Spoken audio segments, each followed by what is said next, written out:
Hey everyone, this is John Lee Hilliard from JT's Vending. Today, this video will be covering something that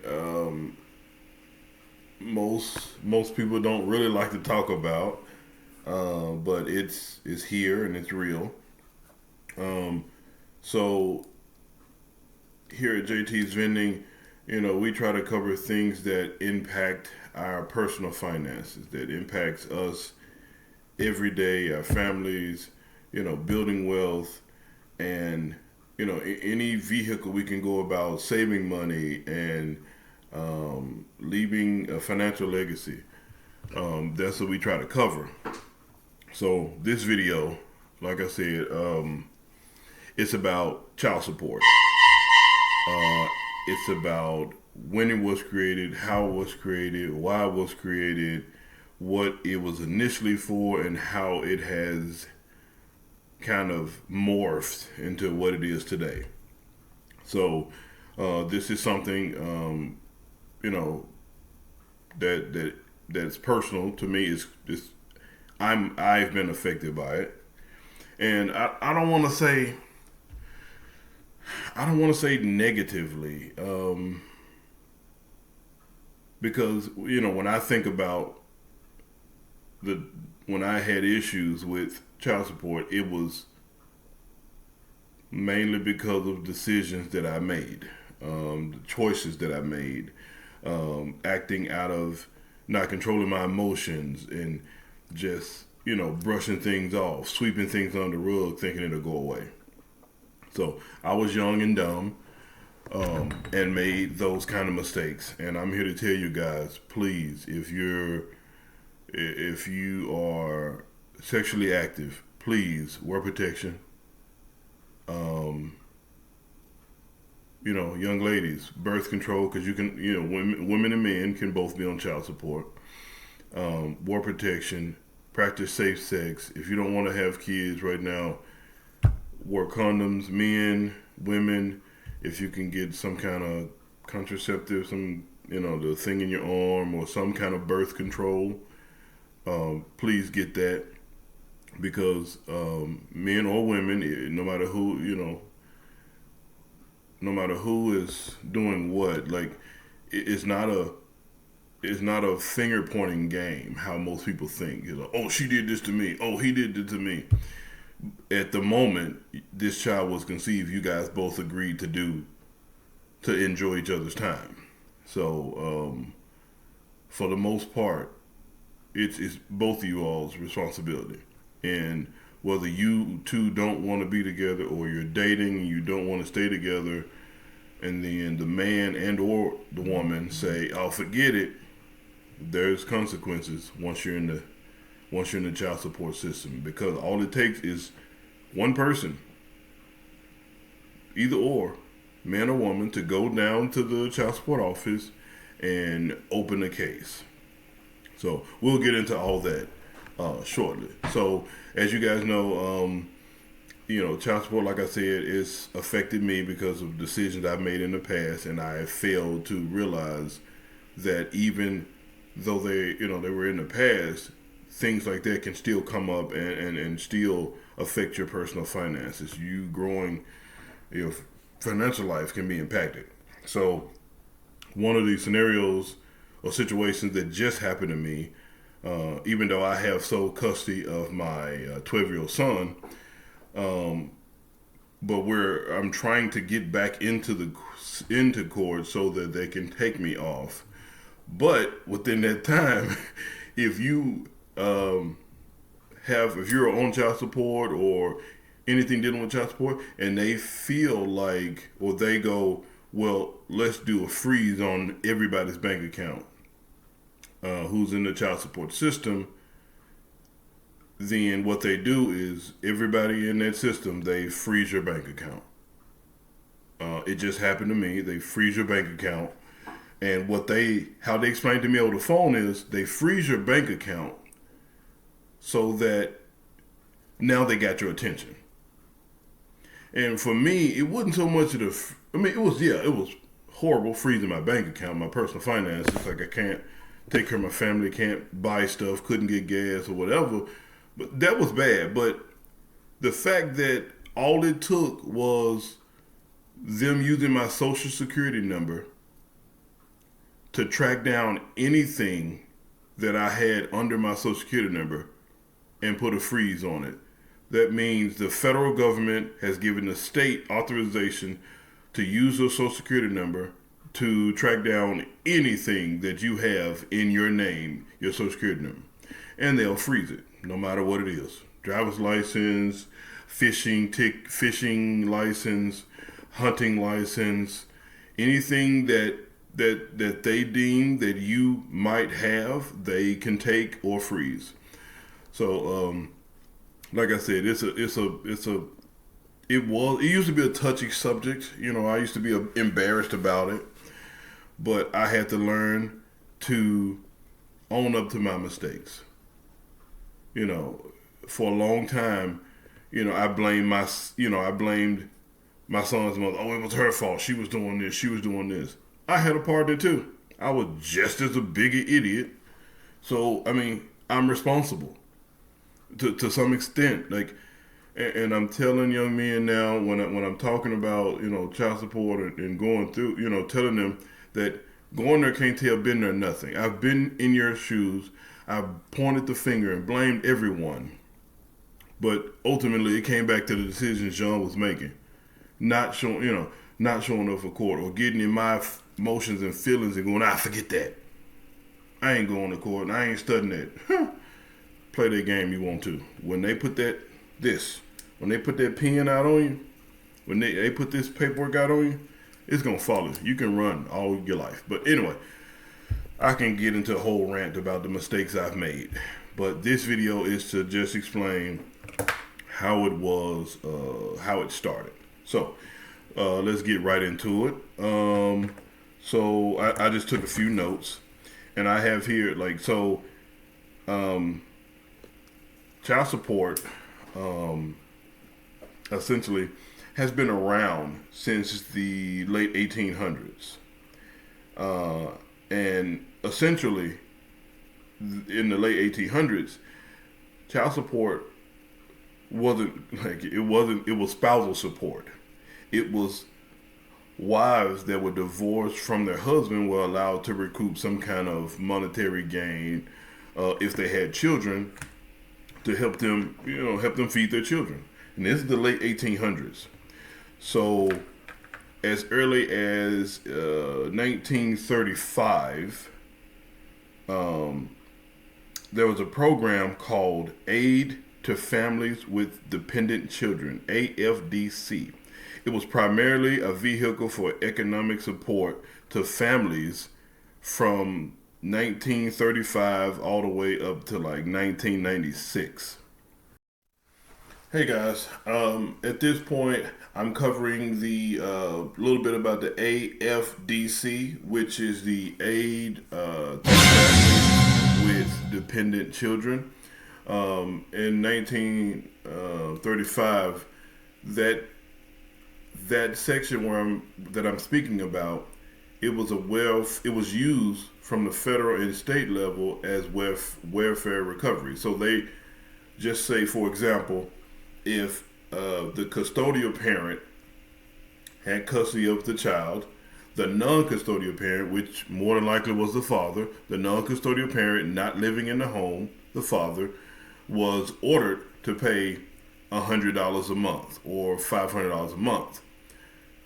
Back then, the $100 or $500 a month, the government kept.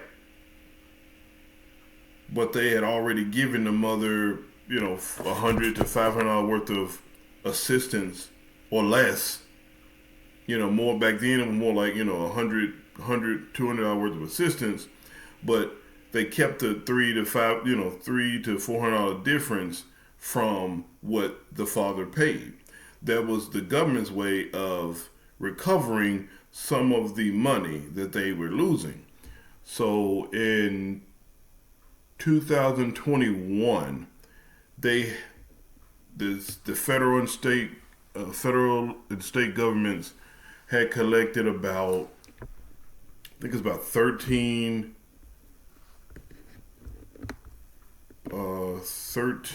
some $billion, $13.38 billion in recovered in child support, cost recovery. That's what the government brought in for the child support. So in this section, that's what I was covering.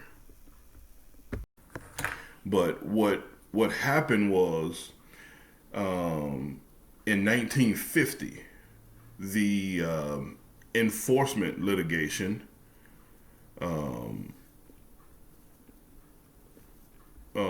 came into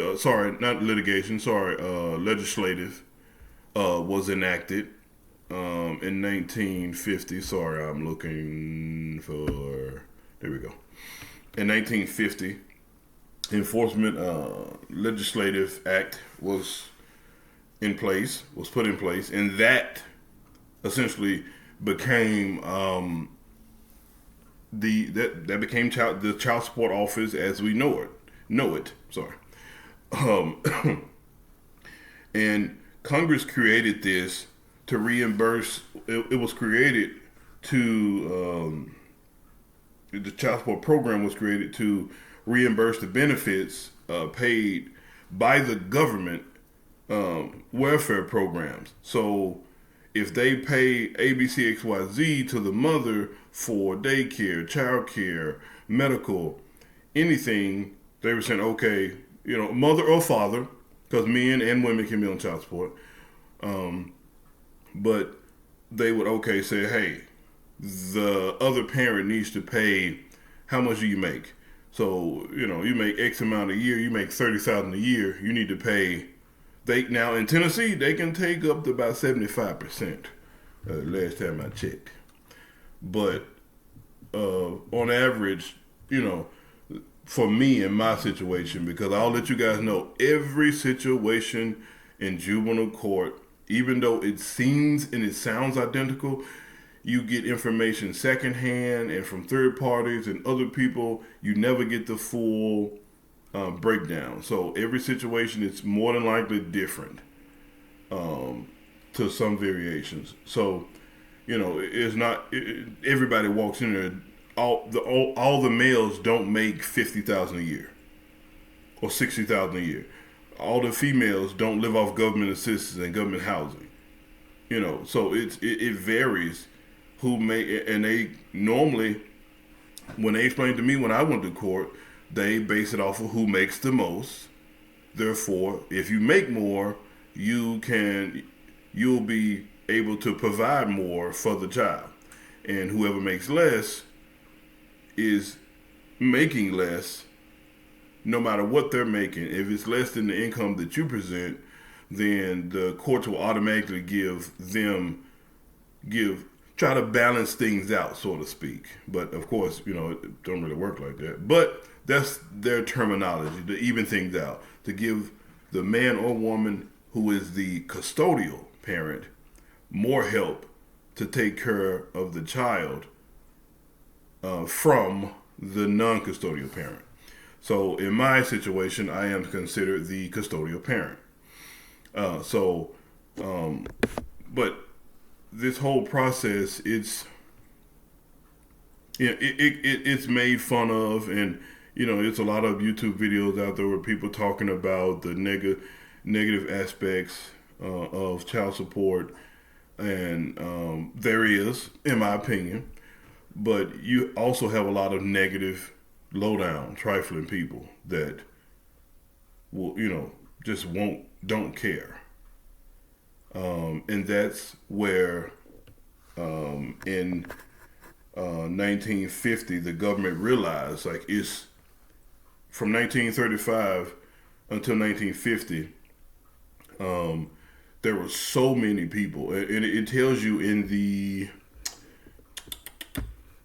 one second, in the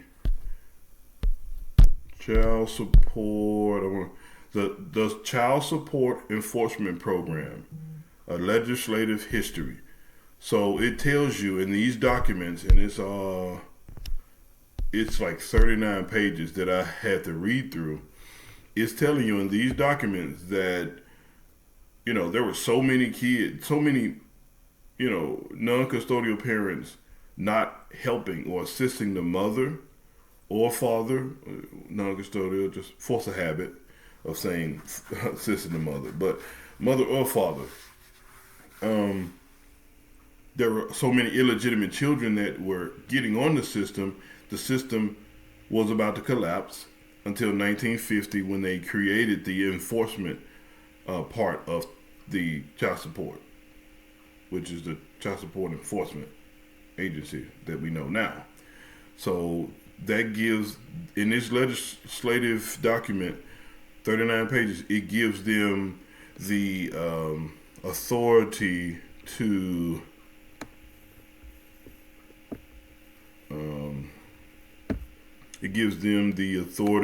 use. So in 1950, gave them the authority to use your social security number, to use bankruptcy, to use driver's license, to use your employer. It came from the Child Support Recovery Act that they kind of expanded in 1992, but it was only in 1996 that they actually, the federal government agreed on state level that each agency had the right to, if the non-custodial parent was not willing to appear to court and they had the correct information, an accurate social security number and address, and they can track you down. Once they located you, they were able to garnish anything you have coming in, as far as trackable income. And then they have a whole section of child support enforcement laws. So I'm telling you guys all this just to let you know that this thing has grown since it's not something new, and it's nothing you can talk about on the street or get secondhand information.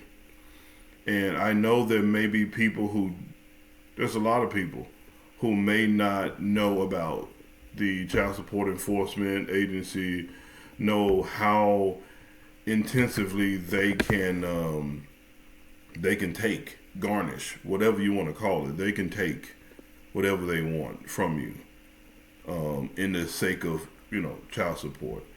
And I urge the people who do know about it to focus on you doing better. Don't focus on, if you're a man like me, focus on being a better father, taking care of your children. I do not, sadly, I do not have a what do you call it? A co-parenting situation with my son's mother. I do not. I don't hate her. I'm not mad at her. She won't work with me, so that my son, because all I focus on is him. My son I can teach him how to be a better man. I can teach him how to be a better man than me when he grows up. So if you can work with your son, your child's other parent, mother or father, please try to do so. If you can communicate, try to do so. If you have to go through the court system, please go through the court system. Don't try to handle things on your own and go, I'm gonna make copies. I'm gonna keep a record of it. You can, but it's better just get an attorney, get something down in writing to where you can spend time with your child. If your main objective is to be a better father, a better husband, a better whatever, better man, just get something in writing that gives you either makes you the custodial parent or the non-custodial parent, makes you get you some kind of visitation time, or make sure something in writing. So on this day and this time, you will be able to spend time with your daughter or son or with all your kids so that it can help you be a better father. If you do not want to get back with the mother, please leave her alone. Women, if you do not want to get back with your son or your child's father, leave him alone. You guys got together, had the child. If you're watching this video and it's about child support, it didn't work, let it go. Move on. Someone has to move on. So again, this won't be the end. I have several videos that's coming up. This one was mainly to cover the child support, how it started, why it started, and the upcoming videos will cover what it has mostly transformed into now in 2023. And then I have, some outstanding people I've spoke with through the child support system here in Memphis, Tennessee, locally. I mean, they've given me, one woman, she has 25 years of experience working with juvenile court. And I mean, she gives me a bunch of tips and supports. It's just people that are out there now that help fathers between the ages of 18 and 40, or just help you pretty much take control of your life and fix. When I say mistake, I don't mean fix your mistake as your kids are a mistake. I mean fix the situation of either you're not seeing your child, or you're not having access to your children, or you're not being a better father by either paying your child support. And I know I'm saying pay child support because I call it stupid tax. It's stupid tax because I was being stupid and not thinking, and this is where it comes from. So it'll take a lot for you to, no matter your situation, at any stage of this child support situation, you have to take responsibility for your actions. Pointing the finger, you'll just end up tangled in the system for the rest of your life, and it don't have to be that way. So take responsibility. Contact the people you need to contact. I'll put some additional information in the show notes here if you're local in Memphis, Tennessee. And I think so far, each state is different. Each state, with the child support, the federal government has allowed each state to dictate how long it can go on and for what reason it can go on. So we'll cover that in the next video. But guys, if this video has been helpful, and if you watch this to the end, I truly appreciate it. I know I've talked for quite a bit, but this is something that was impacting me, and it was actually bothering me that, I see so much negative talk about it. And I don't see anyone trying to give practical information or tips or advice to do better. So as a father, a husband, and a man of God, I do my best to be transparent, because I truly believe that to be unclear with someone is to be unkind. And I don't want to be unclear about the situation.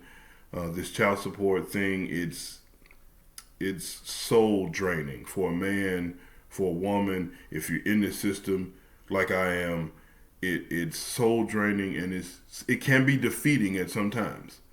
But if you come to the realization that, one, you are in control of your actions, and two, you can dictate how often or how frequently you see your children. It takes time. So it's one of those things you mess up. It's not just a snap your finger fix. It's something you got to work at. So I enjoy being a father. I enjoy being a husband. I definitely enjoy being a man of God. I'm walking by faith more and not by sight. And it has drastically changed my perception of the world and how I interact with people. So thank you so much. You guys have a blessed day. Please think about liking, sharing, and subscribing to our YouTube channel. This video was, about the child support, but it affects your finances. So if it affects your finances, then more than likely we're gonna talk about it. All right, guys. I'll catch you on the next video. Au revoir. A bientôt.